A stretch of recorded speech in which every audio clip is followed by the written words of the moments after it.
बच्चे भी को जो अभी इन्फ्लुएंसर बच्चे हैं जो बहुत 2-3 चीज़ें सीख के आए और फिर आपको सिखाने लगे, वैसे भी बच्चे इंस्टाग्राम या फेसबुक के माध्यम से आपको या यूट्यूब के ऊपर भरे भरे दिखेंगे जो आपको शायद मिसलीड और मिसगाइड करेंगे। वो आपको क्या करेंगे, वो बहुत हाइपर डिटेल में बड़ा बड़ा ऑब्जेक्ट बना के दिखाएंगे पेंसिल शेडिंग्स में। एक्चुअली पेंसिल शेडिंग वाली जो मीडियम्स आती है, जो प्रिज्मा पेंसिल्स वगैरह होते हैं, वो आपको एग्जाम हॉल में ले जाने के लिए भी नहीं मिलेगा, क्योंकि इसके ऊपर आप पेंसिल से डिटेलिंग नहीं कर पाओगे। और एक बात, सीईटी के लिए यदि आप प्रिपेयर कर रहे हो तो one at a time one medium, आप मिक्स मीडिया में काम नहीं कर पाओगे। नहीं तो आपने सोचा कि चलो मैं वाटर कलर में काम शुरू किया है और उसको एंड करूंगा पोस्टर कलर में, तो वो भी नहीं कर सकते। तो आपको ये सारी चीजें समझनी चाहिए, क्योंकि आप एग्जाम के लिए प्रिपेयर कर रहे हो, ना कि आप हॉबी आर्टिस्ट हो, ना कि आप हॉबी के लिए प्रिपेयर कर रहे हो। यदि आप हॉबी आर्टिस्ट भी हो और आप एकेडमिकली उसको प्रिपेयर करोगे, एकेडमिकली सीखोगे, तो ऑब्वियसली आपका बेस मजबूत होगा। आपका यदि बेस मजबूत होगा तो आगे जाके आपको ही आसान चीजें पड़ेगी, क्योंकि यही अंदाज से, यही अप्रोच से यदि आप काम करोगे तो आप जो कुछ भी बनाओगे, आप पोर्ट्रेट भी बनाओगे, लैंडस्केप भी बनाओगे, आप में वो हिम्मत आ जाएगी कि आप 10 लोगों के सामने जाके आपकी कला प्रदर्शित कर पाओगे। आप 10 लोगों के भीड़ में भी, या आप कहीं पे भी, या भीड़ वाली एरिया में भी जाके आप ईजर लगा के, जैसे मैं करता हूँ, संडे के संडे हम लोग जाते हैं, तो आप कर पाओगे। वो कॉन्फिडेंस कब डेवलप होगा, जब आप सारी चीजें समझोगे जो आप।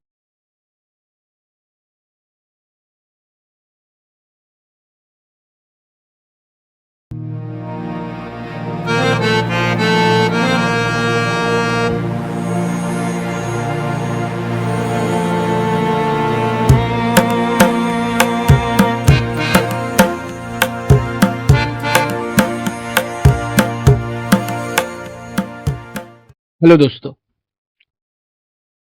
हेलो दोस्तों, स्वागत है आपका ऑब्जेक्ट ड्राइंग की क्लास में। आज हम सीखने वाले हैं ऑब्जेक्ट ड्राइंग, यानी ऑब्जेक्ट, नेचर ऑब्जेक्ट या मैनमेड ऑब्जेक्ट से स्टडी करना, डायरेक्टली ऑब्जेक्ट को देखते हुए स्टडी करना। ऑब्जेक्ट ड्राइंग क्यों इंपॉर्टेंट होता है? ऑब्जेक्ट ड्राइंग सीईटी के एग्जाम के लिए मेन सब्जेक्ट होता है। यानी आप यदि आर्ट इंटर्नशिप एग्जाम दे रहे हो या फाउंडेशन ईयर में हो तो आपको ऑब्जेक्ट ड्राइंग करना पड़ता है। अभी थंबनेल और टाइटल देखकर आपको महसूस हुआ होगा कि ये तो थोड़ा स्टिल लाइफ जैसा लगता है, बट स्टिल लाइफ और ऑब्जेक्ट ड्राइंग, इसमें काफी अंतर होता है दोस्तों।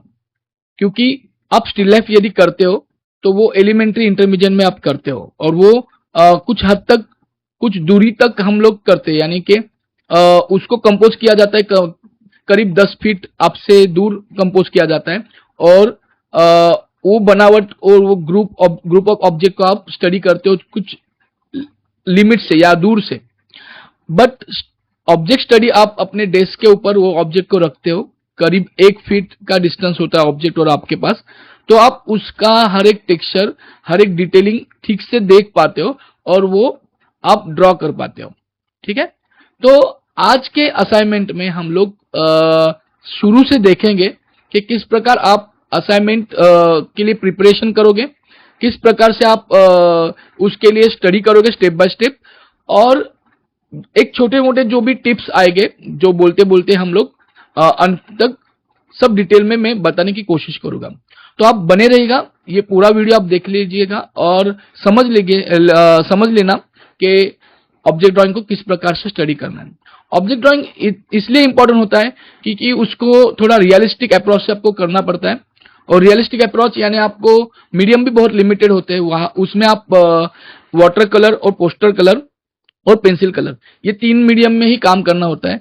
बेसिकली जो क्वेश्चन शीट होती है उसमें आपको कोई भी एक ऑब्जेक्ट दिया जाता है। गवर्नमेंट जब एग्जाम आप देते हो, आप यदि आपने दिया होगा तो आपको मालूम ही होगा, या आपके घर में किसी ने दिया होगा तो आपको शायद इसके बारे में थोड़ा बहुत अंदाजा होगा। तो उसमें क्या होता है, उसमें सपोज आपको एक कोई भी ऑब्जेक्ट दिया गया है, लेट्स से आपको बनाना ऑब्जेक्ट दिया गया है, तो उसका आपको पहले पेंसिल में कंट्रोल ड्राइंग करके प्रॉपर लाइट एंड शेडिंग का प्रैक्टिस करना पड़ता है, और वो स्टडी आपको प्रेजेंट करना पड़ता है एज अ असाइनमेंट, यानी असाइनमेंट के तौर पर। दूसरा, आपको वाटर कलर और पोस्टर कलर, अभी ये वाटर कलर और पोस्टर कलर क्या होता है इसके बारे में भी थोड़ा सा आपको नॉलेज में जब डेमो मेरा स्टार्ट होगा तो मैं डेमो में देते जाऊंगा। बेसिकली अभी के लिए इतना समझो कि poster colour are opaque medium and water colour are transparent medium. ठीक है, तो टिप्स के माध्यम से आप अभी इतना समझ सकते हो कि आपको नेचर ऑब्जेक्ट या मैनमेड ऑब्जेक्ट जो आपके घर में या किचन में या कहीं पे भी आपको इजीली अवेलेबल हो, वैसे ऑब्जेक्ट आपको कलेक्ट करने हैं, उसको स्टडी करने के लिए उसको ऑब्जर्व करना है ठीक से और उसको ड्रॉ करना है। ठीक है, तो अभी मैं आपके सामने डेमो स्टार्ट कर रहा हूं और आपको बताऊंगा किस प्रकार से आपको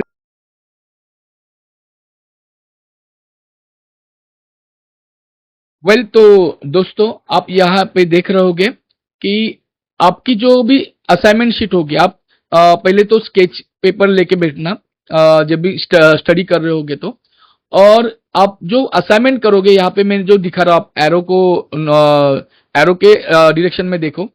आपके असाइनमेंट शीट पर आपको इस प्रकार के 4 ऑब्जेक्ट को ड्रॉ करना है, यानी कि 4 प्लेसमेंट लेना है। अभी यहाँ पे हम ऑनियन बना रहे हैं। ठीक है, तो ऑनियन को हम लोग क्या करेंगे, पहले उसका एक सिंपल ड्राइंग बनाएंगे, दूसरा उसको पेंसिल ड्राइंग बनाएंगे, फिर तीसरा हमें वाटर कलर में स्टडी करना है और लास्ट में फोर्थ हमें पोस्टर कलर में स्टडी करना है। तो अभी जब भी आप कोई भी ऑब्जेक्ट रखते हो, अभी हम क्या करने वाले, पहले जो ऑनियन है उसके नेचर को समझेंगे, उसको प्रॉपर स्टेप बाय स्टेप हम ड्रॉ करके देखेंगे अलग अलग एंगल से। ठीक है, जो मैं यहाँ पे अभी दिखा रहा हूं आपको, देखो।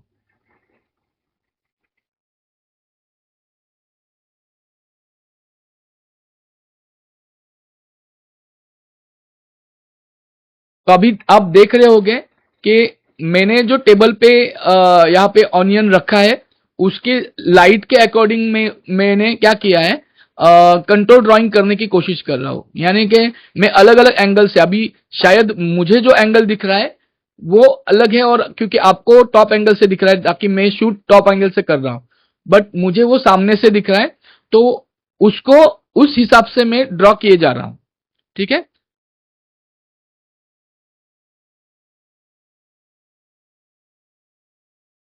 तो बेसिकली आपको बहुत धैर्य रख के उसको ड्रॉ करना पड़ेगा वाइल यू आर प्रैक्टिसिंग। ठीक है, और आप एग्जाम के लिए भी प्रिपरेशन कर रहे हो, एग्जाम हॉल में आप ड्रॉ कर रहे हो, तो आप रफ पेपर पे पहले उसके कैपेबल 2-3 एंगल बना लेना, ताकि आपको पता चले कि कौन से एंगल में वो अच्छा कंपोज होगा या अच्छा सेट होगा। ठीक है, बेसिकली यहाँ पे मैंने क्या किया है, सिंपल ओवल शेप ड्रॉ किया है।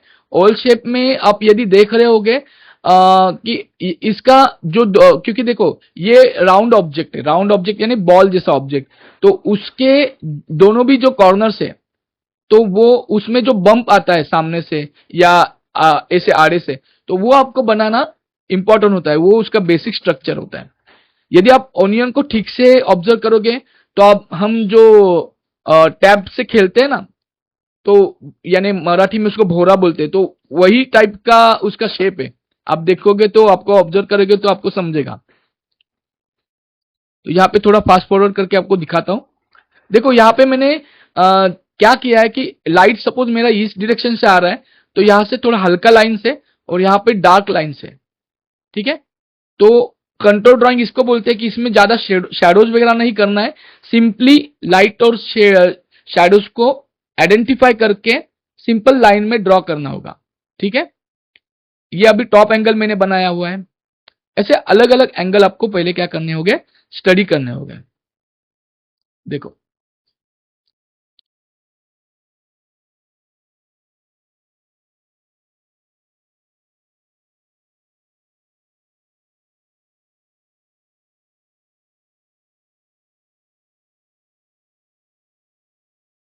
अभी जब हम इसका फाइनल ड्राइंग बनाएंगे और वाटर कलर में स्टडी करेंगे, उसके पहले आपको इसका स्ट्रक्चर समझना है, और साथ ही साथ इसका जो नेचर है, अभी ऑनियन एक्चुअली क्या है उसका नेचर यदि हम लोग समझेंगे, तो फर्स्ट ऑफ ऑल ये तो मिडल की का ऑब्जेक्ट है। मिडल की यानी कि अभी यदि आपने मेरे 2D डिजाइन वाले या कलर थ्योरी वाले टॉपिक नहीं देखे या प्लेलिस्ट नहीं देखी होगी, तो मैं ऊपर आई बटन में वो दे दूंगा, आप देख लेना। उसमें हमने हाई की, मिडल की, लो की के बारे में एक्सप्लेन किया है और उसमें डिटेल में आपको मैंने सारी चीजें रख दी है ताकि आपको कीज के बारे में समझे। की यानी कि क्या होता है, हर एक ऑब्जेक्ट का एक वैल्यू होता है, एक कलर टोन होता है, सिंपल भाषा में बोलने गए तो वो टोन किस हिसाब से, यानी कि यदि समझो लेमन है तो लेमन का ऑब्वियसली येलो कलर है, येलो कलर है तो वो हाई की में जाएगा, यानी कि वो हल्का कलर उसको बोल सकते हैं हम। कलर ग्रेडेशन में हम उसको यदि देखेंगे तो फर्स्ट प्लेस में आएगा, फर्स्ट ग्रुप में आएगा, तो वो हल्के कलर के ग्रुप में जाएगा। वैसे ही ग्रीन और रेड ये मिडल की में आते हैं और ब्लू और डार्केस्ट यानी कि रेड वगैरह होते हैं या डार्केस्ट येलो होता है वो लो की में जाता है। तो ये ऑब्जेक्ट हमेशा मिडल की में आता है, तो उसका यदि आप फीलिंग बता रहे हो, उसका यदि आप ड्राइंग कर रहे हो या उसका कलर एक्सप्रेशन से आप निकाल रहे हो तो आपको याद रहना चाहिए कि ये मिडल की का ऑब्जेक्ट है। तो आप इसको ना कि हाई की में ड्रॉ पेंट करोगे और लो की में। तो अभी आपको मैं इसको बताऊंगा कि किस तरह से आप हाई की और मिडल की को किस तरह से जस्टिफाई करोगे और प्रॉपर अंदाज से उसको बनाओगे। ठीक है, तो अभी मैं इसका फाइनल ड्राइंग करना स्टार्ट कर रहा हूं, आप देख सकते हो। तो मैंने अभी के लिए फाइनल एंगल सेट किया है उसका। अभी देखो मैंने पहले प्राइमरी स्केचेस बनाए, उसके हिसाब से मुझे थोड़ा अंदाजा हो गया कि इसका फाइनल ड्राइंग किस प्रकार का करना चाहिए, तो उसके हिसाब से मैं अभी इसका ड्राइंग सेट करने जा रहा हूं। तो अभी मैंने यहाँ पे जो लाइट और शैडोज का मैंने पहले स्टडी किया था, इट इज वेरी रफ, ये फाइनल नहीं है, ये मेरे मेरे स्टूडेंट्स को बताने के लिए मैंने ड्रॉ किया था। ये पार्ट को मैंने थोड़ा सा यहाँ पे अवॉइड करके आपको डायरेक्टली वाटर कलर में किस तरह से बनाना है, क्योंकि अभी टाइटल थंबनेल में मैंने जो बोला है कि आपको वाटर कलर में मुझे ऑब्जेक्ट को दिखाना है, और यहाँ पे मैंने एक थोड़ा सा ग्रीन चिली भी ऐड कर दिया है, थोड़ा कंपोज करने के लिए एक ग्रुप में स्टडी करेंगे। इसके हिसाब से मैंने क्या किया है, क्योंकि ग्रीन और इसका जो रेड कलर है या रेडिश यू कैन से थोड़ा सा क्रिम्सन टाइप का कलर है, तो उनका एक अच्छा कॉन्ट्रास्ट भी आएगा, though they are in the middle की but still they are contrasting each other.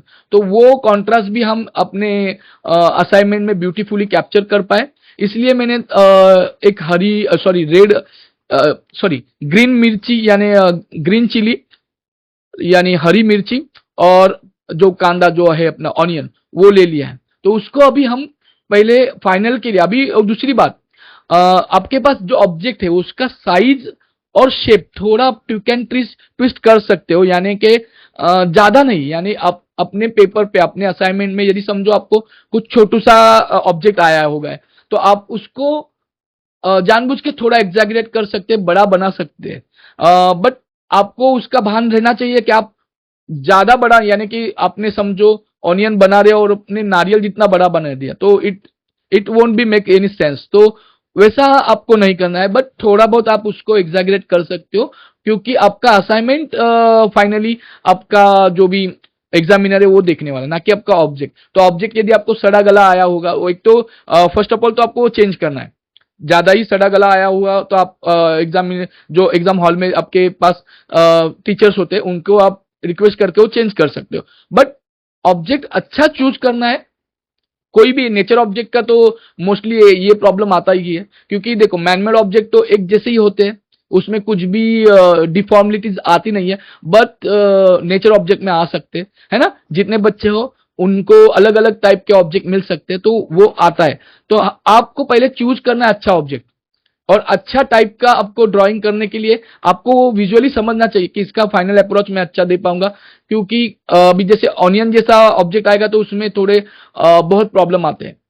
और दूसरी बात, यदि आपको ऐसा फटा गला वगैरह कांदा आएगा तो वो भी आपको अच्छी तरह से ब्यूटीफुली ड्रॉ करते आना चाहिए, और वो उसका भी एडवांटेज, यदि इसको मैं खोल कर रख दूं तो उसका भी एक एडवांटेज आ सकता है, क्योंकि इसके जो ये ऊपरी आवरण होता है वो बहुत ट्रांसपेरेंट होता है, उसकी ट्रांसपेरेंसी पेंटिंग में दिखाने के लिए बहुत अच्छा फीलिंग आएगा और बहुत अच्छा वो कंपोजिशन लगेगा, और वो थोड़ा सा थोड़ा एडवांस जाएगा। इसके लिए अभी ये हमारी क्लास 1 है, इसके लिए इसको ज्यादा डिस्टॉर्ट ना करते हुए हम लोग सिंपली सिंपल कंपोजिशन और सिंपली प्लेसमेंट में हम लोग उसको स्टडी करेंगे स्टार्टिंग में।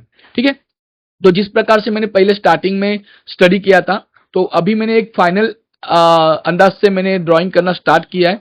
और मैं अभी वाटर कलर कर रहा हूं, तो वाटर कलर करने के लिए मैं बहुत ही उसको लाइटली ड्रॉ किए जा रहा हूं, ना कि मैं थोड़ा सा भद्दा और ऐसा फुल ऑफ प्रेशर से मैं ड्रॉ नहीं कर रहा हूँ पेपर के ऊपर। यहाँ पे मैंने सिंपली कार्ट्रेज शीट यूज की है। देखो वाटर कलर करने के लिए बहुत एडवांस में भी हम लोग वाटर कलर के शीट्स आते हैं, हैंडमेड पेपर्स आते हैं, अच्छा अच्छा जीएसएम के पेपर आते हैं। बट अभी एज अ टाइटल थंबनेल हम सीईटी के लिए प्रिपेयर कर रहे हैं, ना कि हम किसी एग्जीबिशन के लिए प्रिपेयर कर रहे हैं या कुछ किसी बड़े कंपटीशन के लिए या कुछ।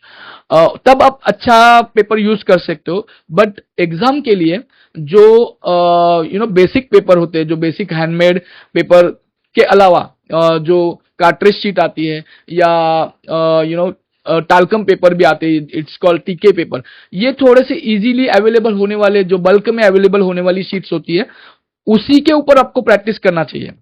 देखो जो मेरे पास अभी बच्चे पढ़ रहे हैं ना, उनको भी मैं इसी शीट के ऊपर या आप स्केच पेपर पे ऊपर नहीं करना है, पर आपको ऐसी शीट यूज करनी है जो इजीली अवेलेबल हो, और एग्जाम हॉल में भी आपको वही सीट आएगी। तो यदि आपने समझो शुरू किया है कैंसन पेपर पे या अच्छे अच्छे पेपर पे, जो महंगे पेपर आते हैं, उसके बारे में भी हम लोग जब लैंडस्केप और पोर्ट्रेट के बारे में स्टडी करेंगे तो प्रॉपरली वो, क्योंकि देखो हॉबी के लिए और स्टडी के लिए आप चाहे जितना मटेरियल यूज कर सकते हो, एडवांस भी मटेरियल यूज कर सकते हो, बट जब एग्जाम के लिए प्रिपेयर कर रहे हो ना, तो लिमिटेड मटेरियल में, लिमिटेड सोर्स ऑफ मटेरियल में आपको काम करना आना चाहिए। और कलर्स भी आपको बहुत बेसिक जेनेरिक कलर जो इंडिया में इजीली अवेलेबल है, वैसे कलर आपको यूज करने हैं। मैं तो रिकमेंड करूंगा, देखो मैं स्पॉन्सर तो नहीं कर रहा, बट मैं रिकमेंड करूँ हाईली, जो कैमल के ब्रांड है, जो बरसों से हम लोग यूज करते आ रहे हैं, वही बहुत मोर देन इनफ है, बहुत कैपेबल है। ठीक है। और आजकल वो डोम्स के वगैरह भी आने लगे हैं, मैं भी खुद डोम्स के कलर्स वगैरह यूज करता हूँ, वाटर कलर, वो भी अच्छा क्वालिटी के आते हैं, तो वो भी आप यूज कर सकते हो। ठीक है। तो बातों बातों में मेरा यहाँ पे ऑब्जेक्ट ड्राइंग प्रिपेयर हो गया है। मैंने यहाँ पे इसको अच्छी तरह से ग्रुप किया है और अच्छी तरह से मैंने यहाँ पे ड्रॉ किया, आप देख सकते हो, और बहुत सिंप्लीफाई, यानी इसको मैंने ज्यादा कोर डिटेलिंग में मैंने उसको ड्रॉ नहीं किया है, क्योंकि इसको हमें कलर करना है ठीक से। और हम आदत के अनुसार मैं हमेशा ड्राइंग करने के बाद, चाहे मैं डिजिटल करूँ या ट्रेडिशनल, मैं इरेजर से उसको थोड़ा सा लाइट करता हूँ, ताकि फिर बाद में हम लोग इसके ऊपर टोन वगैरह स्टार्ट करते तो यूज होता है। अभी देखो मैं ब्रश बहुत कम इस्तेमाल करता हूँ। मैंने यहाँ पे आपको शो किया है, मैंने 3 ब्रश यूज किया है। बेसिकली मैं 10 नंबर का और 4 या 2 नंबर का मीडियम रेंज का, और लास्ट में 0 नंबर का पॉइंट ब्रश यूज करता हूँ। ठीक है।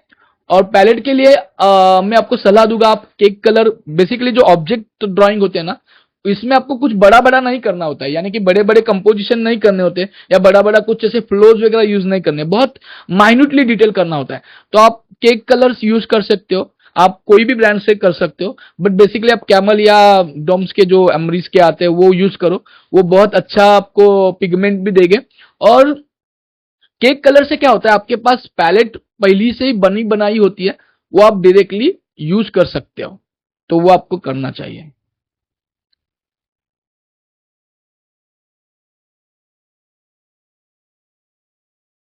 अभी आप यहाँ पे देख रहे होगे, मैं मेरी पैलेट, ये यदि मैं बनाता हूं ना, तो मैं क्या करता हूं हमेशा, पैलेट में मेरे इस प्रकार से मैं light to dark colour set करते रहता हूं हमेशा। जो ये यहाँ पे जो डॉपलर्स होते हैं, उसके अंदर मैं क्या करता हूँ, लाइट टू डार्क प्रिपेयर करता हूँ। अभी इसका डिटेल में एक्चुअली मैं जब 1-on-1 वीडियो बनाऊंगा, अभी ये थोड़ा सा फास्ट फॉरवर्ड वीडियो है, तो उसमें आपको इतना डिटेल में मैं समझा नहीं पा रहा हूँ पैलेट के बारे में स्पेशली। बट अभी आप इतना उसको समझ लो कि वाटर कलर में आपको लाइट टू डार्क काम करना होता है। ठीक है। तो अभी लाइट टू डार्क काम करना यानी क्या, देखो हर एक मीडियम का एक अलग अलग नेचर होता है, एक अलग अलग टाइप से आप काम करते हो। जैसे कि ओपेक में आप काम करते हो, तो आपको मिडल की या डार्क टोन से स्टार्ट करना होता है, क्योंकि उसमें ओपेक काम करना है आपको। ओपेक यानी अपारदर्शकता से आपको काम करना है। तो उसमें आप पेपर का एडवांटेज ना भी लो, या आपका पेपर, यदि आप टिंटेड पेपर भी यूज कर रहे हो, अभी टिंटेड पेपर क्या भला है, ये सारी चीजें हम लोग आहिस्ता से, जब भी हम आगे आगे के क्लासेस में देखेंगे, या अलग अलग आप अभी मेरे अलग अलग प्लेलिस्ट आप यदि छानोगे, तो उसमें सारी चीजें मैं रखते जाऊंगा। अभी से हम लोग स्टार्ट किया है, बट मैं बहुत सारी प्लेलिस्ट आपको लाने वाला हूं जो आपके लिए, जो आप यदि एग्जाम के लिए प्रिपेयर कर रहे हो, कोई भी एग्जाम के लिए प्रिपेयर कर रहे हो, या आप हॉबी आर्टिस्ट भी हो, तो आपको बहुत बेनिफिशियल होगा। ठीक है, क्योंकि ये चैनल के माध्यम से हम खाली वो ट्रेसिंग बिसिंग करके पोर्ट्रेट वगैरह करना वैसी चीजें नहीं सीखने वाले हैं। जैसे हमने हमारे सबटाइटल में बोला है कि मैं प्योर एकेडमिक नॉलेज जो आपको आर्ट लाइन में स्टेप अप करने के लिए बहुत इस्तेमाल होगा या बहुत यूजफुल होगा, वही बातों पर हम लोग बात करेंगे और वही नॉलेज को हम लोग शेयर करेंगे। ठीक है, तो आप यहां पे देख रहे होगे मैंने क्या किया है कि वाटर कलर की जो टेक्निक है उसमें हम क्या करते हैं, पेपर का जो व्हाइट एरिया होता है, यानी कि पेपर का जो टेक्सचर होता है व्हाइट होता है, उसको रिमूव करते, उसको रिमेन करके हम लोग यूज करते जाते हैं। यानी कि यहाँ पे व्हाइट हम लोग अलग से पैलेट से उठाकर नहीं यूज करते हैं, ये बात पहले समझ लो।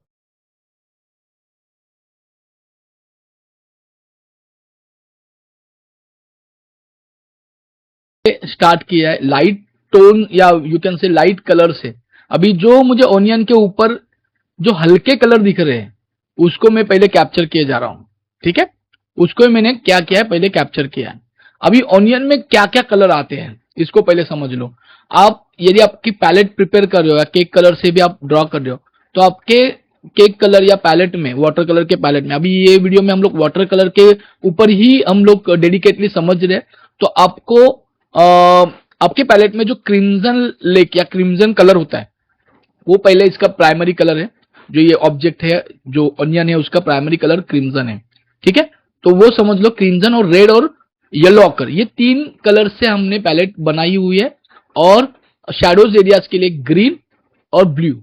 अभी ग्रीन और ब्लू क्यों, शैडोज एरिया में ग्रीन और ब्लू क्यों यूज कर रहे हैं, क्योंकि देखो शैडोज का एक नियम होता है, यदि हम शैडोज को पेंट कर रहे हैं ना, तो शैडोज में भी कलर्स, क्योंकि देखो आप शैडोज देखते हो विजुअली आपको ग्रे लगता है, बट वो ग्रे होता नहीं है, वो कॉम्प्लीमेंट्री कलर होता है या you can say contrast colour. अभी यदि आप वही मैंने जो स्टार्टिंग में आपको सलाह दी, यदि मेरा आप कलर थ्योरी देखोगे तो कलर थ्योरी में मैंने ये बताया है कि आप यदि ऑब्जेक्ट को स्टडी करते समय शैडोज में कॉन्ट्रास्ट कलर यूज करोगे, यानी जो कलर व्हील में आमने सामने आने वाले कलर्स होते हैं, जैसे कि अभी रेड के सामने आने वाला कलर होता है ग्रीन, या ग्रीन के सामने वाला आने वाला कलर होता है रेड। अभी यहाँ पे रेड और ग्रीन के दो ऑब्जेक्ट मेरे पास है, तो यदि मैं हरी जो मिर्ची है उसको यदि हम ड्रॉ करेंगे तो उसके शैडो में हम रेड का इस्तेमाल करेंगे और ऑनियन के शैडोज में ग्रीन का इस्तेमाल करेंगे,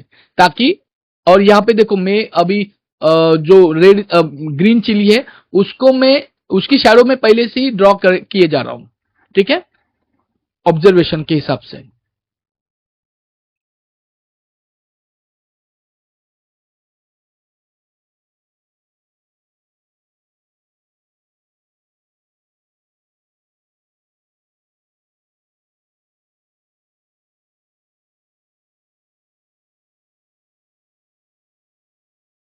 तो वाटर कलर में काम करते समय आपको थोड़ा अलग अलग टेक्निक से काम करना होता है। एक तो वेट ऑन वेट टेक्निक होती है।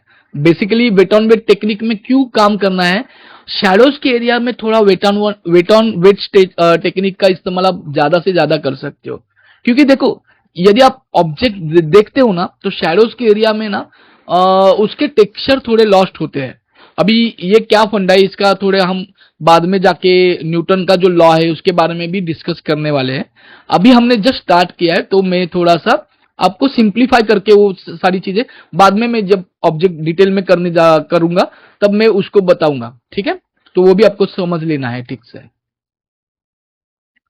अभी प्राइमरी लेवल पे यदि आप वाटर कलर से आइडेंटिफाई कर रहे हो स्ट्रोक्स को, तो वो भी समझ लो आप किस प्रकार से ऑब्जेक्ट में जो भी स्ट्रोक है ऑब्जेक्ट के अलग अलग टेक्सचर है। अभी it's time to applying some texture. अभी यहाँ पे आप देख रहे हो मैं जो ग्रीन चिली है उसके ऊपर एक अलग टेक्सचर आता है, तो वो टेक्सचर आपको पहले ब्रश के माध्यम से आपको वो आइडेंटिफाई करना है और वो दिखाना है पेपर के ऊपर। तो आप जितना वो दिखाओगे उतना आगे जाके आपको ओवरकम करने से आप बचोगे। अभी ओवरकम क्या होता है, एक्स्ट्रा डिटेलिंग क्यों नहीं करनी होती है या क्यों अवॉइड करना है, वो हम लोग ये वीडियो के एंडिंग पार्ट में समझेंगे, जब ये ऑब्जेक्ट आपकी तरफ पूरी पूरी तरह बन के आपके सामने उभर के आएगा तब। ठीक है। सो बेसिकली देखो अभी आप सामने देख पा रहे हो, बहुत लाइट टू डार्क काम, यानी कि जो वाटर कलर का मेथड होता है लाइट टू डार्क, उसमें हम काम किए जा रहे हैं। ठीक है, एकदम आराम से। देखो आपको ऑब्जेक्ट ड्राइंग के लिए 2 घंटे, मिनिमम 2 अढ़ाई 2.5 घंटे आपको मिलते हैं, और सिंपल सिंपल ऑब्जेक्ट होते हैं, ना कि कुछ ऐसा बड़ा, क्यों, बट आप कुछ कंपटीशन के लिए कर रहे हो तो आपको थोड़ा सा उसमें आपको स्किल सेट आपका दिखाना पड़ेगा, तो आप उसमें चैलेंजिंग अप्रोच से काम कर सकते हो। बट स्टडी के लिए आप थोड़ा सिंपल सिंपल अप्रोच से काम करोगे, बेटर रहेगा। शुरुआती तौर पे आपको 2-3 महीना उसका कंटिन्यूसली स्टडी करना पड़ेगा, अलग अलग ऑब्जेक्ट आपको लेके, या मैनमेड ऑब्जेक्ट या नेचर ऑब्जेक्ट का ग्रुप कर दिया, या group of nature of object का ग्रुप कर दिया, इस प्रकार से आपको स्टडी करने होगी। तो अभी मैंने लाइटली ये जो सामने दिख रहा है उसका एक लाइट अप्रोच मैंने पेपर के ऊपर पेंट करने की कोशिश की है, यानी कि जो भी लाइटन एरिया है उसको मैंने पेंट करने की कोशिश की है। ठीक है। और वाटर कलर में एक अवॉइड करना, वाटर कलर का एक नेचर होता है, पोस्टर कलर और वाटर कलर का अलग अलग नेचर है। पोस्टर कलर को आप स्मर्ज कर पाते हो एट द टाइम, यानी कि आपने यदि ऑयल पेंट भी किया होगा तो ऑयल पेंट भी बहुत स्मर्जेबल होते हैं, एट द टाइम आप काम करते समय उसके ऊपर ओवरलैपिंग भी ज्यादा करते हो। बट वाटर कलर में थोड़ा सा ना, यदि आपका टोन सूख गया तो वो थोड़ा सा पापड़ के तरह हो जाता है, यानी कि बहुत स्ट्रांगली उसको थोड़ा शार्प दिखता है। तो उसको अवॉइड करने के लिए आपको थोड़ा, जब वो वेट है तभी उसमें कलर आपको अप्लाई करके करना है, और हाईलाइटेड एरिया में उसको शार्प नहीं रखना है, ना कि शैडोज के एरिया में भी यो क्यों करना ही रखना है, वो आगे हम लोग बात करने वाले हैं, तो बने रहेगा। तो वो क्यों नहीं करना है वो आगे हम बात करेंगे, तो बने रहेगा। सो दोस्तों देखो, अभी आप स्टूडेंट कैटेगरी से देख रहे हो या प्रोफेशनल भी देख रहे हो या जस्ट मेरे वीडियोस को देख रहे हो, तो प्लीज आप मेरे चैनल को सब्सक्राइब करना चाहिए। ठीक है। मैं बहुत अच्छा और एकेडमिक नॉलेज आपको, प्योर एकेडमिक नॉलेज आपके लिए सर्व कर रहा हूँ, और फ्री ऑफ कॉस्ट कर रहा हूँ, क्योंकि यूट्यूब के माध्यम से मैं ट्राई कर रहा हूँ कि मैं ज्यादा से ज्यादा ऑडियंस के तरफ पहुंच जाऊं, और ज्यादा से ज्यादा मैं बच्चों को प्रेरित कर पाऊं मेरे काम से। ठीक है। क्योंकि देखो मैं 10 साल से बहुत बेसिकली मैं pass out from JJ school of art हूँ, मैंने फाइन आर्ट किया है, और 10 साल मैंने अलग अलग एनिमेशन और अलग अलग इंडस्ट्रीज में मैंने काम करके बहुत कलेक्टिवली एक्सपीरियंस ले लिया है। तो वो एक्सपीरियंस मैं आपके सामने अभी शेयर किए जा रहा हूँ, तो होपफुली ये बहुत एडवांस आपके लिए अपॉर्चुनिटी होगी। जो भी बच्चा या जो भी लोग प्रोफेशनल भी हो या एमेच्योर हो या मैच्योर भी हो, वो मेरे आर्ट ये जो मैंने अभी मूवमेंट स्टार्ट किया है, जो मैंने मेरा आर्ट चैनल शुरू किया है, तो ये क्लासेस से जो भी जुड़ेगा उसका बेनिफिट होगा ही होगा अंततः। तो आप बेझिझक मेरे जो भी सोशल हैंडल है उसको फॉलो किए जाओ, और आप सब्सक्राइब तो करना बहुत अनिवार्य होगा आपके लिए, और सब्सक्राइब करके आप वो बेल आइकन भी आप दबा लेना, ताकि आपको नोटिफिकेशन मिल जाए। आप उतने तो अवेयर हो, उतने तो आप आप समझदार हो, तो आपको यूट्यूब के बारे में नॉलेज होगा। आप अच्छी तरह से उसको सब्सक्राइब करके रखना, बेल आइकन करके रखना, ताकि मैं जो भी नया वीडियो आपके लिए लेके आऊं उसका नोटिफिकेशन आपको मिल पाए। ठीक है। So again back to the topic. देखो जो मैंने स्टार्टिंग में बोला कि वाटर कलर में या कोई भी कलर में आप यदि काम कर रहे हो, क्योंकि देखो यहाँ पे ना मीडियम का बहुत लिमिटेशन होता है, यहाँ पे आप पेंसिल कलर वगैरह यूज नहीं कर पाओगे, क्योंकि देखो अभी जब 4 साल में डिग्री में था, तो मैंने ये स्टूपिड क्वेश्चन एक्चुअली मेरे भी मेंटर्स को पूछा था कि हम पेंसिल शेडिंग वाले जो कलर पेंसिल्स आते हैं, जो अपने जो भी इंस्टाग्राम इन्फ्लुएंसर मेंटर होते हैं, जो सो कॉल्ड मेंटर्स होते हैं, उनके बहुत फेवरेट मीडियम्स होता है पेंसिल कलर। क्योंकि देखो पेंसिल कलर्स को आर्ट में एकेडमिक एज में उतना वैल्यूबल या उतना इंपॉर्टेंस नहीं दिया जाता है। वो क्यों नहीं दिया जाता है? क्योंकि they are very easy medium, उसमें आप ट्रेसिंग करके सिंपली टोन अचीव कर पाओगे। बट वाटर कलर बहुत बहुत हद तक, बहुत एडवांस हद तक बहुत डिफिकल्ट होता है। Water colour, again poster colour, और बाद में ऑयल कलर थोड़ा इजी है, बट जो इजी है वो थोड़ा सा वाइडली यूज किया जाता है। इसीलिए आपको इंस्टाग्राम पर जो भी इन्फ्लुएंसर है वो आपको पेंसिल से घिसकर ऑब्जेक्ट बनाने वाले मिलेंगे। बट वाटर कलर में आपको काम करना होगा यदि आपको सीईटी के लिए अप्रोच करना है, या क्योंकि दीज आर क्लासिकल बेस, क्योंकि ये क्लासिकल एस्पेक्ट से आपको काम करना है। और वाटर कलर बहुत टफ मीडियम होता है बच्चों, क्योंकि उसको यदि आपको उसके ऊपर आपने मास्टरी कर ली तो मेरे ख्याल से आपने आर्ट में बहुत अच्छा एक पड़ाव आप पार किया, कि यानी कि उसमें आप एक अच्छा स्टेप करने के लिए पहले आपको वाटर कलर आना ही चाहिए।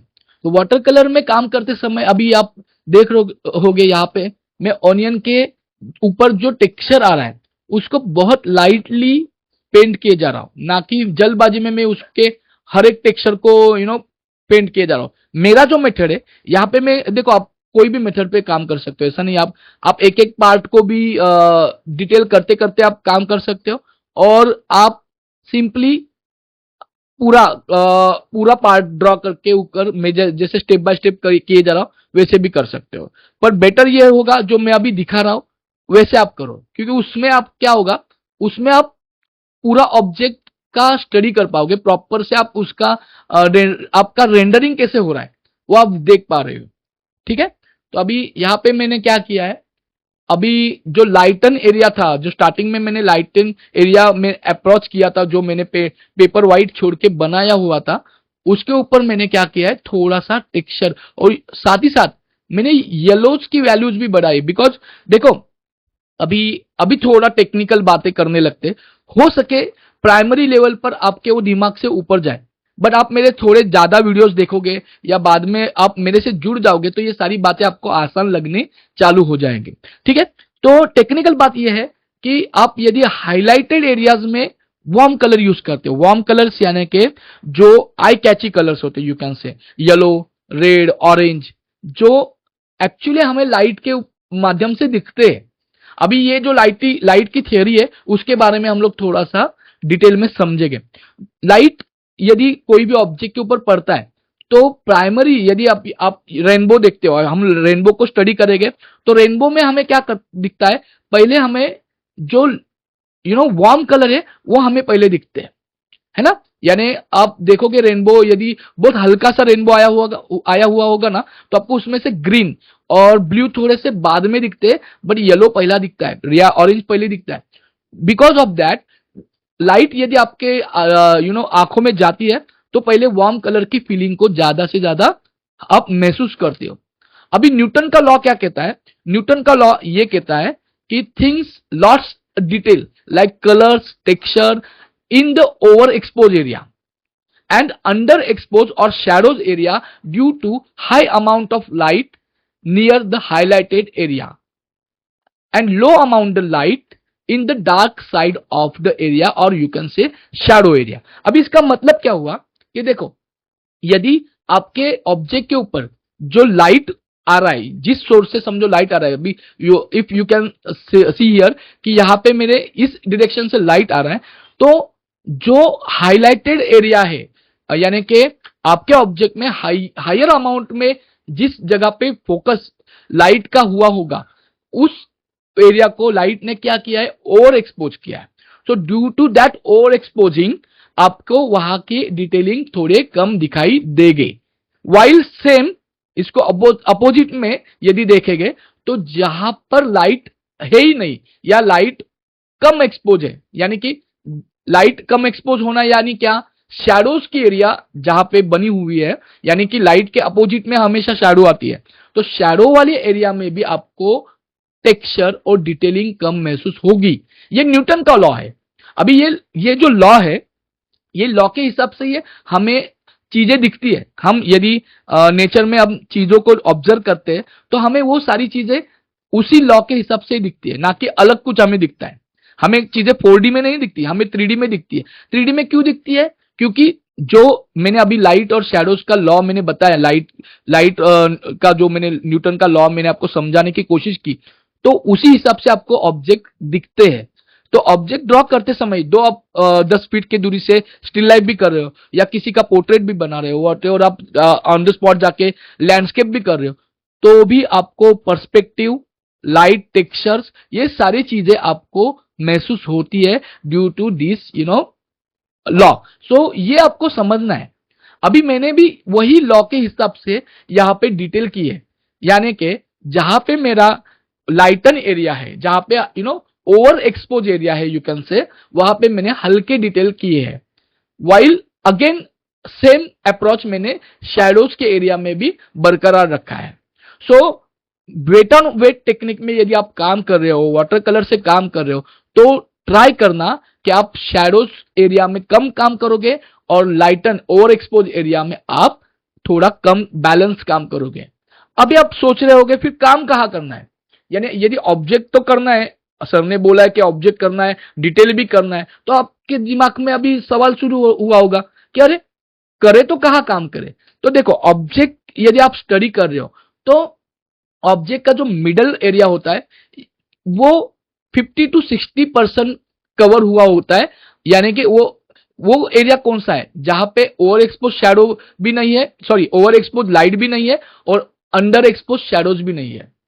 उस एरिया में आपको डिटेल महसूस होती है, जहां पे balance amount of light and balance amount of shadow आपको दिखाई दे, वहां पे ही आपको थोड़ा ज्यादा ब्रशिंग, ज्यादा डिटेलिंग, यानी ज्यादा अप्रोच से काम करना है, जिसमें आप ज्यादा से ज्यादा, अभी देखो यहां पे ऑनियन पे जो टेक्सचर होता है, अलग अलग टेक्सचर होता है, यानी कि ऑनियन का बेसिक कलर छोड़ के जो अलग बातें हैं, यानी कि उसमें जो लाइनें दिखाई देती है, जो उसके कुछ बाल वगैरह निकले हैं, वैसा जो उसका नेचर है, जो नेचर ने उसको प्रदान किया है ना, तो वो जो आपको डिटेलिंग बतानी है ना, वो आपको मिडल टोन में बतानी है।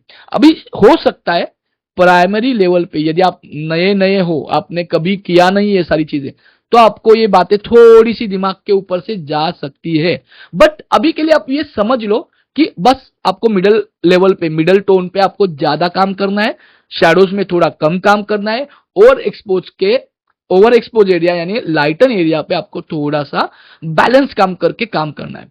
तो इसलिए आपका ऑब्जेक्ट रियलिस्टिक लगना स्टार्ट होगा। ऑब्जेक्ट कब रियलिस्टिक लगने स्टार्ट हो गए?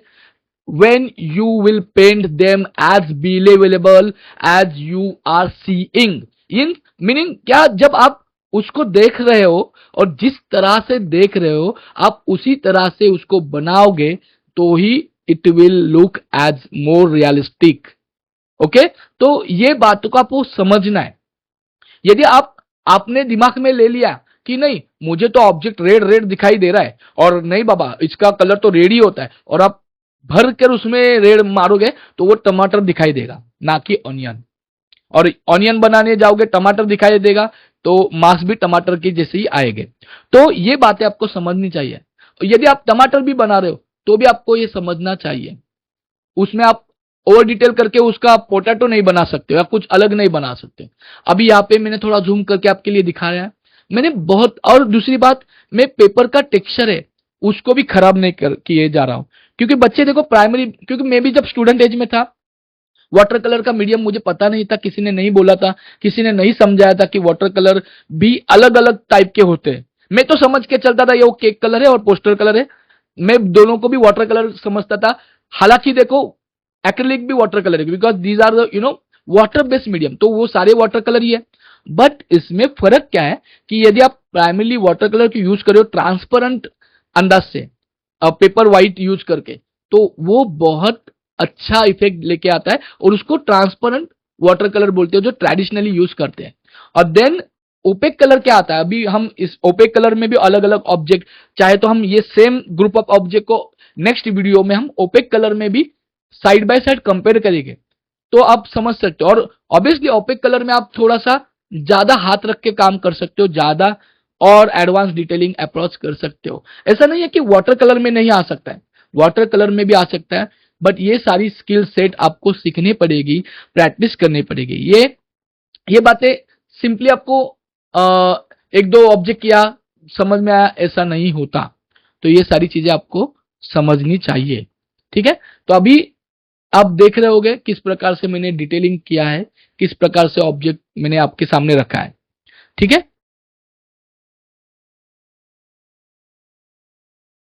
और मैं हमेशा, यदि मैं शैडोज में भी काम कर रहा हूं या लाइट में भी काम कर रहा हूं, तो मैं वेट ऑन वेट टेक्निक का ज्यादा यूज करता हूं, ताकि थोड़ी चीजें स्मर्ज होती जाए। मैं ऑयल में भी काम करूंगा, या मैं किसी भी मीडियम में काम करूंगा, या मैं पोस्टर में भी काम करूंगा, तो स्मर्जिंग की टेक्निक में हैंड्स टू हैंड में पेंट करते रहता हूं। मैं ऐसा नहीं करता हूं कि मैं पहले एक एरिया कवर कर लिया फिर दूसरा। वो थोड़ा सा सिंपल भी होता है, आसान भी होगा, शायद आपको वैसा मेथड आसान भी लगता होगा, बट उसमें आप बाद में जो फाइनल अप्रोच आता है या फाइनल रिजल्ट में, आपको थोड़ा सा उसमें थोड़ा नेचुरल नहीं फील होता है, वो थोड़ा आर्टिफिशियल फील होने लगता है आपका ऑब्जेक्ट। तो वो भी आपको ध्यान रखकर काम करना है। यहां पे मैं अभी शैडोज एरिया में थोड़ा सा ग्रे किए जा रहा हूं, यानी कि ग्रेइश टोन में दिए जा रहा हूं। तो ये भी आपको देखना है कि किस प्रकार से मैं यानी कि मैंने बोला ग्रीन शैडो पेंट करनी है, तो आप वो थोड़ा अननेचुरल लग सकता है यदि आपने पूरा ग्रीन ही कर दिया। हाँ, मैंने बोला है कि उसमें जो ग्रीन ग्रे यूज करोगे, तो ग्रे आप ब्लैक एंड व्हाइट से नहीं बनाओगे, आप उसमें टर्शरी कलर यूज करोगे। तो जो टर्शरी कलर है, जो कलर पैलेट आपको पहले सीखनी होगी, कलर व्हील के वीडियोस आपको मैं आई बटन में दे दूंगा, या आप 2D डिजाइन की सिंपली प्लेलिस्ट मेरी आप देख रहे होगे, तो उसमें सारी चीजें मैंने प्रॉपरली सिंपल सिंपल वे में बताई है, जो आपको आराम से डाइजेस्ट होगी, आराम से स्पून फीड होगी, और आप समझ सकोगे। सी, आर्टिस्ट क्या होता है, आर्टिस्ट ना थोड़ा टेक्निकल बातें भूल कर काम करता है, और करना भी चाहिए, बट सेम वे इसका हर एक मैथमेटिक आप समझोगे, क्योंकि देखो मैथ्स थोड़ा डिफिकल्ट जाता ही है ना, मुझे भी जाता था। पर यदि आप एनाटॉमी का भी अलग मैथ्स है, क्योंकि देखो अभी रिसेंटली में एक वीडियोज की प्लेलिस्ट लॉन्च किया है, जिसमें 8 हेड प्रपोर्शन है, 9 हेड प्रपोर्शन है, इवन दो 11 हेड प्रपोर्शन है। सो ये टेक्निकली देखने गए तो मैथ्स से प्रॉपर एनाटॉमी का मैथमेटिक्स है, वो मैथमेटिक्स आपको समझने में डिफिकल्ट जाता है, बिकॉज आर्टिस्ट वो थोड़ा सा डाइजेस्ट नहीं कर पाता है स्टार्टिंग फेज में, और मेरा मेरा भी ये दिक्कत होता था। बट ये सारी चीजें आपको यूज होगी, बिकॉज उससे ही तो आप रियलिस्टिकली चीजें देख रहे हो, उससे ही तो आपको समझता है। क्योंकि आप यदि 8 हेड प्रपोर्शन है, यदि आप नहीं समझते हो, तो आप आपकी ड्राइंग में आप कितना भी अच्छा ड्राइंग करो, मेमोरी ड्राइंग बना रहे हो या पोर्ट्रेट भी बना रहे हो, कुछ भी, बट आपका चीजें जो आपने प्रपोर्शन से नहीं बनाया तो अननेचुरल लगेगा, अनरियलिस्टिक लगेगा। क्योंकि लॉ और जो भी नियम से उसको आपको समझ कर ही यदि आप काम करोगे, तो ही चीजें आपको रियलिस्टिक दिखने चालू हो जाएंगे। ठीक है।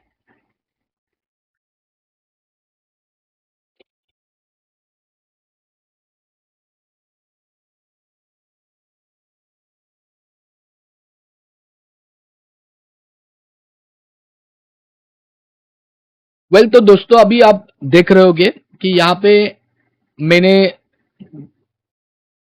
जो ग्रीन चिली है उसके ऊपर देखो किस तरह से टेक्सचर आता है।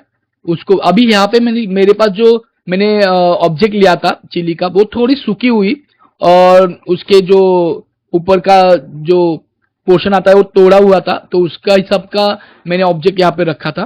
तो मैंने वही दिखाने की कोशिश की है। इसके शैडोज एरिया में हल्के सा रिफ्लेक्शन मैंने दे दिया है, देखो ऊपरी तौर पे, क्योंकि ये दोनों भी ऑब्जेक्ट थोड़े से ग्लॉसी ऑब्जेक्ट होते हैं। यानी ग्लॉसी यानी कि उसके ऊपर यदि लाइट आता है तो वो थोड़े से बाउंस होता है लाइट, तो उस तरीके का उनकी स्किन स्किन होती है। जो भी ऑनियन की स्किन भी आप ऑब्जर्व करोगे, उसको यदि खोल के छान के भी आप देखोगे, तो भी वो स्टिल रिफ्लेक्टेबल होता है। और ये जो कोई भी चिल्ली वगैरह आप लोगे, तो वो भी लाइट को ज्यादा से ज्यादा क्या करती है, एक्सपोज भी करती है, और ज्यादा से ज्यादा रिफ्लेक्ट करती है। तो ये दोनों भी ऑब्जेक्ट रिफ्लेक्टेबल है, तो उसकी उसमें जो हाईलाइट बनेगी वो आपको समझनी चाहिए। ठीक है, वो ठीक से आपको समझनी चाहिए। दूसरा, यहाँ पे यदि आप देखोगे कि इसकी लाइट एरिया है ना, उसमें भी एक अच्छा शेप तैयार हुआ है। अब आपको ना ड्राइंग करते समय क्या करना है, या पेंटिंग करते समय आपको वो ऑब्जेक्ट नहीं पेंट करना है, उसमें जो भी शेप फॉर्म हुए होंगे उसके ऊपर आपको प्रैक्टिस करना है, उसके ऊपर फोकस करना है। आप यदि ओवरऑल ऑब्जेक्ट को देखोगे और उसके फॉर्म और शेप्स को देखोगे, तो आप जितना शेप्स को स्टडी करेंगे, शेप्स इन द सेंस यहाँ पे आप देखोगे कि ये छोटे छोटे जो शेप फॉर्म हुए उसके ऊपर मैंने फोकस किया है, उसके ऊपर मैंने ज्यादा से ज्यादा मैंने अप्रोच लिया और काम किया है। जैसे मैंने स्टार्टिंग में बोला कि मैंने आपको लॉ भी समझाया, न्यूटन का लॉ भी समझाया, मैंने शैडोज एरिया में बहुत कम काम किया है और स्मर्ज रखा है। वो एरिया मैंने क्या किया है, स्मर्जिंग करके रखा है। उसके हिसाब से क्या होता है, यदि व्यूअर्स इसको देखेगा तो स्मर्ज एरिया के हिसाब से वहां पे उसका ध्यान कम जाएगा। और ओवर एक्सपोज एरिया में भी मैंने कम काम किया है, तो ओवर एक्सपोज एरिया में भी उसका ध्यान थोड़ा सा कम हटेगा। तो उसके हिसाब से यदि आप ड्रॉ करते हो या पेंट करते हो तो अपने डिटेल से वो डिटेलिंग एरिया में व्यूअर्स का ध्यान ज्यादा से ज्यादा अटेंशन होगा, वो जाएगा। तो ये जो अटेंशन ग्रैब करने की जो कला है, यदि आपने आपके ऑब्जेक्ट में वो बखूबी आई तो आपका ऑब्जेक्ट सक्सेसफुली डन होता है, सक्सेसफुली आप उसको पेंट कर पाते हो और वही अच्छा लगता है देखने के लिए, ना कि वो आर्टिफिशियल लगता है। देखो ट्रेसिंग और ये करके आप चीटिंग कर पाओगे, वो सारी चीजें आप करते हो। और बच्चे भी को जो अभी इन्फ्लुएंसर बच्चे हैं जो बहुत दो तीन चीजें सीख के आए और फिर आपको सिखाने लगे, वैसे भी बच्चे इंस्टाग्राम या फेसबुक के माध्यम से आपको या यूट्यूब के ऊपर भरे भरे दिखेंगे जो आपको शायद मिसलीड और मिसगाइड करेंगे। वो आपको क्या करेंगे, बहुत हाइपर डिटेल में बड़ा बड़ा ऑब्जेक्ट बना के दिखाएंगे पेंसिल शेडिंग्स में। एक्चुअली पेंसिल शेडिंग वाली जो मीडियम्स आती है, जो प्रिज्मा पेंसिल्स वगैरह होते हैं, वो आपको एग्जाम हॉल में ले जाने के लिए भी नहीं मिलेगा, क्योंकि इसके ऊपर आप पेंसिल से डिटेलिंग नहीं कर पाओगे। और एक बात, सीईटी के लिए यदि आप प्रिपेयर कर रहे हो तो one at a time one medium, आप मिक्स मीडिया में काम नहीं कर पाओगे। नहीं तो आपने सोचा कि चलो मैं वाटर कलर में काम शुरू किया है और उसको एंड करूंगा पोस्टर कलर में, तो वो भी नहीं कर सकते। तो आपको ये सारी चीजें समझनी चाहिए, क्योंकि आप एग्जाम के लिए प्रिपेयर कर रहे हो, ना कि आप हॉबी आर्टिस्ट हो, ना कि आप हॉबी के लिए प्रिपेयर कर रहे हो। यदि आप हॉबी आर्टिस्ट भी हो और आप एकेडमिकली उसको प्रिपेयर करोगे, एकेडमिकली सीखोगे, तो ऑब्वियसली आपका बेस मजबूत होगा। आपका यदि बेस मजबूत होगा तो आगे जाके आपको ही आसान चीजें पड़ेगी, क्योंकि यही अंदाज से, यही अप्रोच से यदि आप काम करोगे तो आप जो कुछ भी बनाओगे, आप पोर्ट्रेट भी बनाओगे, लैंडस्केप भी बनाओगे, आप में वो हिम्मत आ जाएगी कि आप 10 लोगों के सामने जाके आपकी कला प्रदर्शित कर पाओगे। आप 10 लोगों के भीड़ में भी, या आप कहीं पे भी, या भीड़ वाली एरिया में भी जाके आप इजल लगा के, जैसे मैं करता हूँ, संडे के संडे हम लोग जाते हैं, तो आप कर पाओगे। वो कॉन्फिडेंस कब डेवलप होगा, जब आप सारी चीजें समझोगे। जो अभी जो साइंटिस्ट ने लॉ वगैरह निकाले, तो ऐसे नहीं है ना कि वो जानबूझ के निकाले आपको तकलीफ देने के लिए, वैसा नहीं होता है। तो आपको वो सारी चीजें, लॉ, वो सारी चीजें आपको ध्यान में आनी चाहिए, आपके प्रैक्टिस में आनी चाहिए, और आप ज्यादा से ज्यादा उसके ऊपर फोकस करना चाहिए। आपने वो अवॉइड नहीं करना चाहिए कि यार ये वो तो साइंस की बातें है, वो तो मैथ्स की बातें है, उसको क्यों मैं याद रखूं, मैं तो आर्टिस्ट हूं, मैं फलाना ढिमका, ऐसा सारी चीजें आपको नहीं करनी है ना। जो रियलिटी है, जो रियलिटी जिस तरह से वर्क करती है उसको, यदि, क्योंकि if you are painting realistic medium ना, आप रियलिज्म में काम करना चाहते हो, तो रियलिटी को ही साथ में लेकर आपको काम करना होगा, ना कि आप कुछ एब्स्ट्रैक्ट की तरह पेंट कर रहे हो या एब्स्ट्रैक्ट आर्टिस्ट हो, तो अलग बात है। फिर हम अलग वीडियोस में, अलग बात में वो सारी चीजें रखेंगे कि एब्स्ट्रैक्शन किस तरह से किया जाएगा, या 2D फॉर्म में आप काम कर रहे हो, या यही ऑब्जेक्ट को यदि आप 2D डिजाइन में भी देखोगे तो 2D की प्लेलिस्ट है ही, तो उसको भी आप देख पाओगे, स्टडी कर पाओगे ठीक से। तो हर एक सब्जेक्ट का एक अलग अलग बेस होता है, हर एक सब्जेक्ट का एक अलग अलग टाइप का आपको काम करना आना चाहिए। अभी आप देख रहे होगे यहाँ पे किस प्रकार से मैंने डिटेलिंग किया है। अभी देखो ये सारा डिटेलिंग मेरा हो गया है, और मेरी सलाह आप समझ लो, अवॉइड करना ओवर डिटेलिंग। आप ज्यादा, क्योंकि देखो इसमें करने जाए तो बहुत सारी डिटेलिंग कर सकते हैं। एक तो आपके पास टाइम बहुत कम होता है, 2 घंटे का भी टाइम आप देखने जाएंगे तो आप प्रैक्टिकली यदि आप करोगे ना, तो 2 घंटे का टाइम बहुत कम होता है प्रैक्टिकली देखने गए तो, क्योंकि 8-8, 9-9 घंटे लग जाते हैं यदि आप बारीक बारीक डिटेल काम करते जाओगे तो 2 घंटे आर वेरी बहुत लिमिटेड टाइम। तो वो लिमिटेड टाइम में आप मैक्सिमम अप्रोच से काम करना है, साथ ही साथ रियलिस्टिक काम करना है। तो मैंने जितना भी अभी जो भी ज्ञान आपको पेला है, जो भी आपको बोला है, वो ऐसी बातें नहीं है। देखो मेरा 10 साल का एक्सपीरियंस है, और वो एक्सपीरियंस के हिसाब से मैंने वो सारी बातें आपको रखी है। मैं चाहता तो ये वीडियो को बहुत शॉर्ट कर सकता था, चाहता तो ये सारा फास्ट फॉरवर्ड करके आपको बताता और रख आपके ऊपर छोड़ देता, पर मैंने हर एक बातों के ऊपर गौर किया है, हर एक बातें आपके पास डिटेल में पहुंचे, डिटेल में आपको नॉलेज मिले और महसूस हो, ये बातें मैंने यहाँ पे विदाउट एनी ऐसा कि आप मुझे पे नहीं कर रहे हो या आप मेरे स्टूडेंट नहीं हो तो मैं आपको क्यों बताऊं, ऐसा कुछ भी मेरा अप्रोच नहीं है। मैंने खुलकर सारी बातें रखी है, तो इसका आपको लाभ मिले। आप अपने दोस्तों को, अपने कलीग, आपकी कोई भी आपके पास, आपके यदि आप आपके बच्चे भी हो तो आप उनको ये सारी चीजें बताओ, आप उनको ये मेरा चैनल रिकमेंड करना चाहिए, ठीक है। आप जितना मुझे सपोर्ट करोगे उतना अच्छे अच्छे नॉलेजेबल वीडियोस में लाता रहूंगा, क्योंकि देखो मैंने अभी ये मिशन स्टार्ट किया है और मैं चाहता हूं कि मैं ज्यादा से ज्यादा बच्चों को हेल्प कर पाऊं, ज्यादा से ज्यादा, क्योंकि एकेडमिक नॉलेज, प्योर नॉलेज होता है ना, वो बहुत अभी थोड़ा सा कम मिलता है, कम जगह पे देखने मिलता है। देखो बहुत सारे इन्फ्लुएंसर है, मैं उनको बुरा नहीं बोल रहा, वो उनका उनका काम कर रहे हैं, वो उनको जो आता है, जो उन्होंने सीखा है, वो शॉर्ट टाइम ऑफ पीरियड में भी 2 दिन में या 2 महीने में भी सीखा है, तो बेचारे वो वही सिखाएंगे जो उन्होंने सीखा है ना।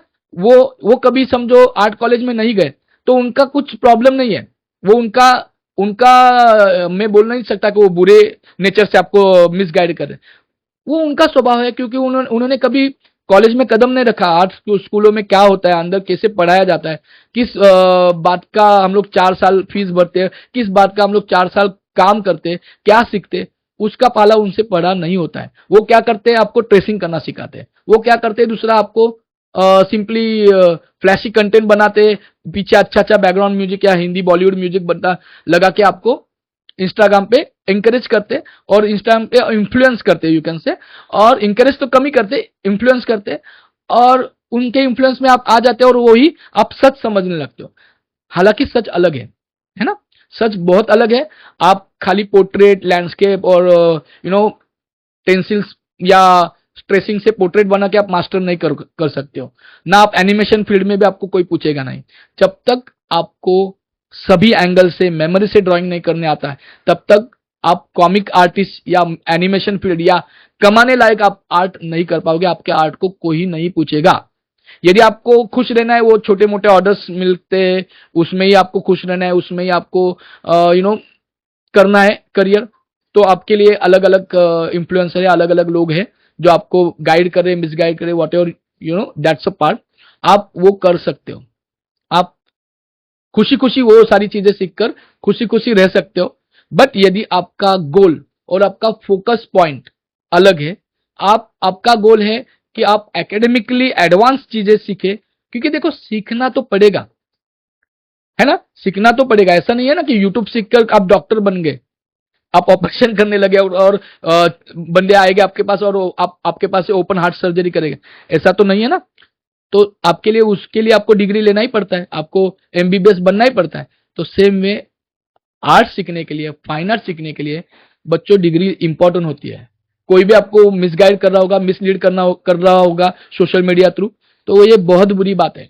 आज मैं आपके सामने ये सिखाने के काबिल हो गया हूं और मैंने काम किया है, मैंने रिसेंटली नेशनल अवार्ड भी मुझे मिला है। ये ऐसे नहीं है, ये कुछ 2-3 दिन की मेहनत या किसी मेंटर से मैंने दीक्षा ले ली है और समझ, उनका प्रभाव वाले मेरे ऊपर आ गया, उनके आशीर्वाद से मैं काम करने सीख गया। ये गुरु परंपरा वगैरह ऐसा कुछ नहीं होता है। सिंपली बातों में मैं आपको समझ रहा हूं, समझाने की कोशिश कर रहा हूं। देखो इस माध्यम से यदि मुझे आप सुन भी रहे होगे ना, मैं ऐसी ऐसी बातें आपको बोल रहा हूं जो जेन्युइन है, जो बहुत आज के तारीख में बहुत मिसलीड हो रही है, वो मेरे हाथों में नहीं है। देखो सोशल मीडिया को कंट्रोल करना किसी के हाथों में नहीं है। आप जो भी देख रहे हो, जितना भी गंदा बुरा कुछ भी देखने में आप टाइम गवा रहे हो, वो सारा आपके हाथों में है। आपको स्किप करना आना चाहिए, आपको अच्छे मेंटर्स ढूंढना आना चाहिए, आपको जेन्युइन नॉलेज के तरफ आपको जाना चाहिए। हम हमारे काम तो कर रहे हैं, देखो हमारे बिजी शेड्यूल से भी मैं आपके लिए ऐसे बेहतरीन बेहतरीन वीडियोस ला रहा हूं। क्यों ला रहा हूं?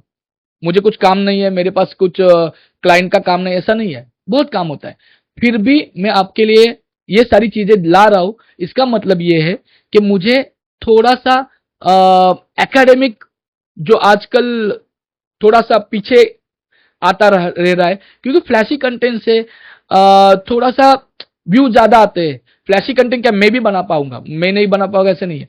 और साथ ही साथ मेरा जो पर्सनल हैंडल है उसके ऊपर तो मैं बनाता हूँ, ऐसा नहीं है कि मैं उसमें पोर्ट्रेट नहीं दिखा रहा हूँ या उसमें मैं कुछ लैंडस्केप नहीं कर रहा हूँ या कुछ नहीं कर रहा हूँ, मैं कर रहा हूँ। बट एकेडमिक चीजें जो एनाटॉमी है, जो स्टिल लाइफ है, जो एलिमेंट्री इंटरमीडिएट के बेस में बच्चों को बाहर जाकर भी अच्छे अच्छे फीस भरकर भी कोई नहीं सिखा रहा है, तो वो सिखाने का जिम्मा तो किसी को लेना है। तो होपफुली मैंने मेरा मिशन ही यही है कि मेरा जो टैग लाइन है कि pure knowledge of academic art, वो मैं आपको देने की कोशिश कर रहा हूँ। तो कृपा करके मुझसे जुड़ जाइए, ज्यादा से ज्यादा जुड़ जाइए।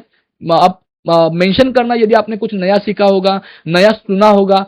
थोड़े मेरी बातें आपको हार्श भी लगती होगी, बट बहुत इंपॉर्टेंट है। किसी को तो सलाह देनी चाहिए, किसी को तो डांट देनी चाहिए, तो मैं आपको डांट रहा हूं तो यार सुधर जाओ। आप ना बहुत भलते सलते लोगों को आप फॉलो किए जा रहे हो और भलते सलते लोगों से आप कुछ मिसगाइड हुए जा रहे हो। तो पहले तो आपको वो स्टॉप करना चाहिए। आप यदि मेरे इंस्टाग्राम हैंडल पे भी जाकर देखोगे तो मैंने उसके बारे में भी पोस्ट किया है। तो आपको पहले मेंटर्स अच्छा ढूंढना चाहिए, जो मेंटर्स आपको मिसलीड ना करे खुद के स्वार्थ के लिए, है ना। तो वो आपको नहीं करना है पहले तो। यदि आपको वही करना है, आपको वैसे ही हॉबी आर्टिस्ट बन के रहना है, तो चॉइस इज योर्स। तो यदि आपको अच्छा स्कोर करना है, क्योंकि देखो गवर्नमेंट स्कूल ऑफ आर्ट होते हैं, जैसे जैसे जेजे स्कूल ऑफ आर्ट है जिससे मैं पास आउट हूँ, अलग अलग आर्ट स्कूल है, अलग अलग इंडिया में बहुत सारे आर्ट स्कूल्स है, या बाहर फॉरेन में भी अच्छे अच्छे आर्ट स्कूल्स है। वहां पे यदि आपको एलिजिबल भी होना है, वहां पे एडमिशन भी लेना है, तो आपको पहले ये बेसिक नॉलेज या बेसिक सीईटी एंट्रेंस एग्जाम होती है वो क्रैक करनी पड़ती है। आपको एलिमेंट्री क्रैक करनी पड़ती है, इंटरमीडिएट क्रैक करनी पड़ती है स्टूडेंट लेवल में। आप एलिमेंट्री स्टूडेंट एज में दे पाओगे, इंटरमीडिएट आप बाद में भी दे सकते हो, और ये आपको क्रैक करना ही होता है बच्चों। दूसरा, आपको उसमें अच्छे मार्क्स लेकर आना चाहिए। आपको ए ग्रेड बी ग्रेड ऐसा मिलाना चाहिए, ना कि सी ग्रेड डी ग्रेड से नहीं चलेगा। और आपको 12 में भी अच्छे मार्क्स परसेंटेज चाहिए होंगे। तो ये सारा कोलैबोरेशन यदि आप अच्छा करते हो, आप अच्छी तरह से मार्क्स हासिल करते हो, अच्छी तरह से आप प्रिपरेशन करते हो सीटी के लिए, तो ही आपका आर्ट करियर के लिए आप एक एलिजिबल हो सकते हो, आप उसमें स्टेप अप कर सकते हो। अभी देखो एआई ने तो बहुत गंदा कर दिया है सब सारी चीजें। और आर्ट स्कूल यदि आप नहीं जाओगे, आर्ट स्कूल से आप यदि सीखोगे नहीं, डिग्री हासिल नहीं करोगे, तो आगे आने वाले तारीख में तो आपको कोई नहीं पूछेगा। आपको लगेगा कि सोशल मीडिया से यार मैंने ये सीख लिया वो सीख लिया, वो बहुत टेम्पररी होगा। आपको प्योर नॉलेज है उसको ही पहले आपको समझना चाहिए। मैं ये नहीं बोल रहा हूं कि मेरे वीडियो से भी आप सीखोगे। Go for the art school, आप जाओ आर्ट स्कूल में 4 साल पढ़ो, मेरे से प्रिपेयर करो, मैं आपको मार्गदर्शन करूंगा, मैं आपको राह दिखाऊंगा उस तरफ जाने की। सोचना आपको है, समझना आपको, जाना आपको है। नहीं जाना तो नहीं जाना, देखते रहो वीडियोस, कुछ प्रॉब्लम नहीं है। बट आपको यदि सीरियसली इसमें कुछ सीरियसली करना है, क्योंकि देखो एग्जीबिशन लगाकर या वैसे अलग अलग रास्ते होते हैं। आप खुद को एब्स्ट्रैक्ट आर्टिस्ट भी बता सकते हो, बट आप खुद के साथ आप चीटिंग करोगे, तो वो नहीं करना है आपको। तो ये सारी चीजें आपको एकेडमिकली सीखने मिलेगी। आप चीटिंग करके पास जैसे होते हो वैसे ही लाइफ में आप चीटर ही बने रहोगे और चीटिंग करते ही आगे जाओगे, उसका कुछ मतलब होगा नहीं। तो आपको ये सारी चीजें समझनी है, ठीक से ठीक प्रैक्टिस करनी है। नीचे डिस्क्रिप्शन में मैंने ऑब्जेक्ट ड्राइंग को सिंप्लीफाई वे से किस तरह से समझना है, इसका हिंदी में विवरण करके मैंने रखा है, तो वो आपको देखना है। ठीक है, तो होपफुली आज के लिए इतना ही। मिलते हैं ऐसे किसी वीडियो में, और मैं प्रायोरली आपको सारी बातें बताने की कोशिश कर रहा हूं, तो कृपा करके मुझे आप फॉलो करें, सब्सक्राइब करें। यदि आप आर्ट सीखने की चाहत रखते हो तो फॉलो और सब्सक्राइब किया करो, ठीक है, सपोर्ट किया करो। ये अच्छे लोगों को, अच्छा कंटेंट को यदि आप प्रमोट करोगे, सपोर्ट करोगे, तो ऑब्वियसली अच्छे कंटेंट अच्छा रैंक करते जाएंगे। क्योंकि अभी सोशल मीडिया पे रैंक करना भी बहुत डिफिकल्ट हो गया है, ड्यू टू ये जो सब गंदी चीजें आ रही है, उसके हिसाब से अच्छी चीजें थोड़ी सी डाउनग्रेड आ रही है। तो उसको यदि आपको ऊपर लाना है, तो ये सब सारा चीजें आपके ही हाथों में। आपको आर्टिस्ट को सपोर्ट करना चाहिए, आपको आर्ट को और प्योर नॉलेज को सपोर्ट करना चाहिए। ठीक है, सो चॉइस इज ऑल योर। मिलते हैं ऐसे ही किसी अगले वीडियोस में। ठीक है। तो मैं बहुत सारी प्लेलिस्ट आपके लिए अभी रखने जा रहा हूं, तो उसका आप बखूबी लाभ लेना और आप समझ लेना, ठीक है।